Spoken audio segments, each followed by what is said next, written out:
Good afternoon. This is Felicity. I'm speaking to you from my library.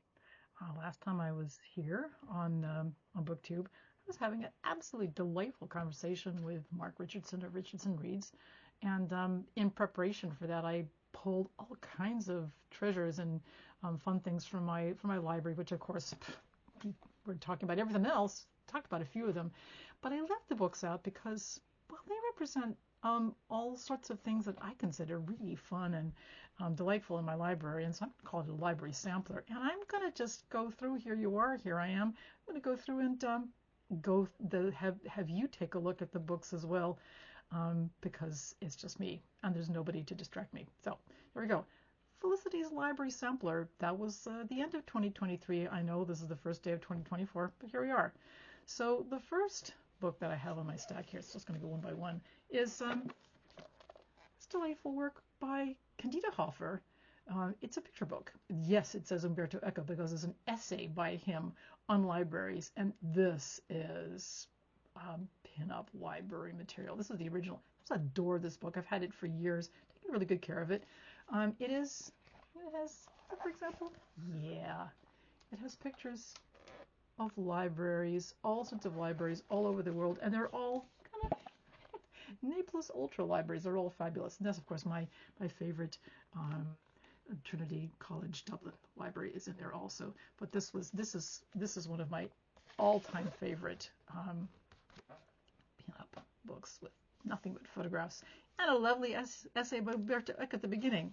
Another one, very different book is this masterpiece, The Printing of the Mind of Man, which was originally an exhibition of printing for the last 500 years, and a very important one too. Every single book in here represents, from its particular age, an important, meaningful book that was published, either was created or published as part of a printer's output, as part of some important scholarly output. And this book is a listing, a compendium. It's a listing of all of those works. And although there are pictures, it's mostly talking about how these important books were first published. And there's no manuscripts in here. These are all 100% printed volumes, but they are many of them. The very first ones were, for example, Aristotle, Euclid. As they became found again, they became printed, and the introduction of prints into illustrated prints into the printing process. And this is an inexhaustible source of knowledge and information, and eye-opening information at that. So this one I got a while ago.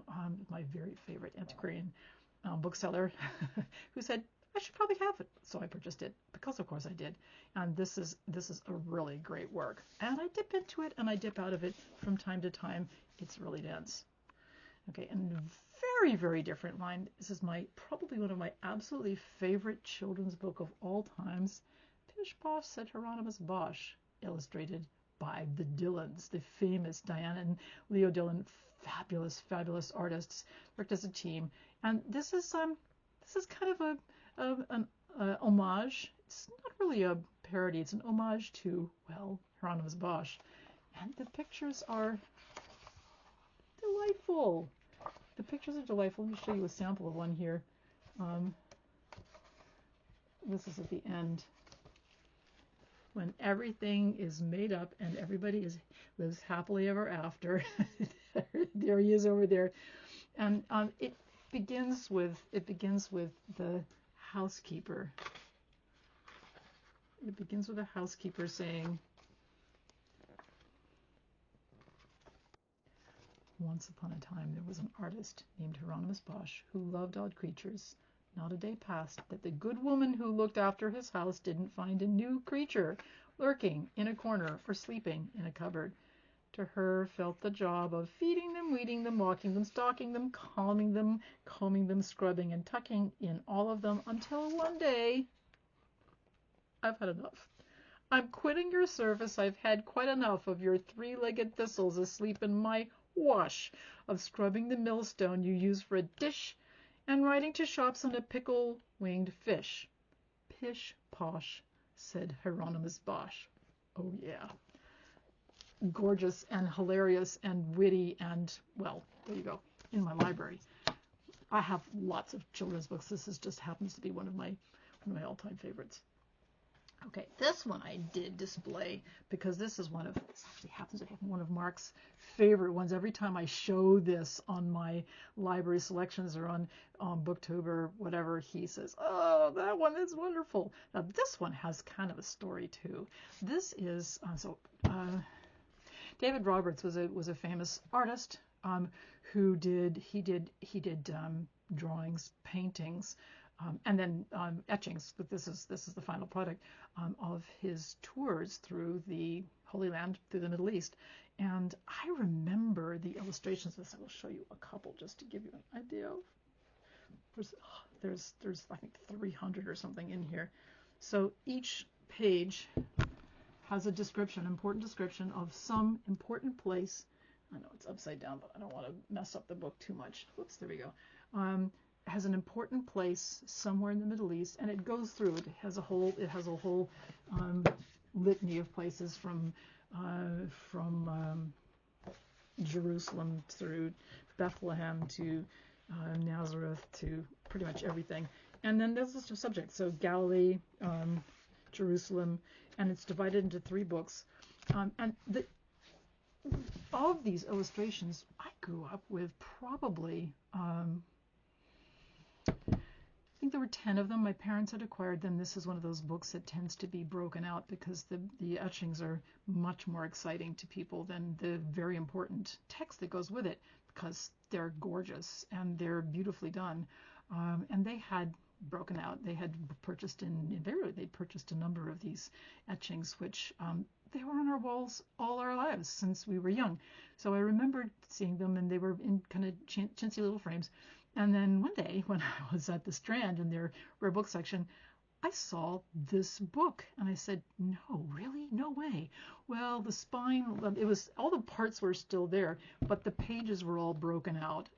So I spent a very curious 20 minutes going through with the index and counting and making sure that every plate was actually there, because I really, really wanted this book. It was priced accordingly because none of the pages were missing, but the binding was completely gone. So I had it rebound, and I have it now. It was pretty exciting, and I'm still pretty excited every time I see it. So this is The Holy Land by David Roberts, in all 3 volumes, all rebound again, in all of its glory. And periodically, when I'm careful, someday I'm going to make myself a cradle. When I'm feeling careful and I'm feeling like looking through, I just kind of look through and enjoy all of the marvelous places. I have to be really careful because it was not actually originally intended to be stay bound. It's kind of glued in. It's not really stitched in. So there you go, The Holy Land. Another rescue project was in much worse condition, but is another one that's very important to me. This is The Grammar of Ornament by Owen Jones, and very important work from the Victorian period. I think this one was published originally in 1850 something or other, and this is a 2nd edition.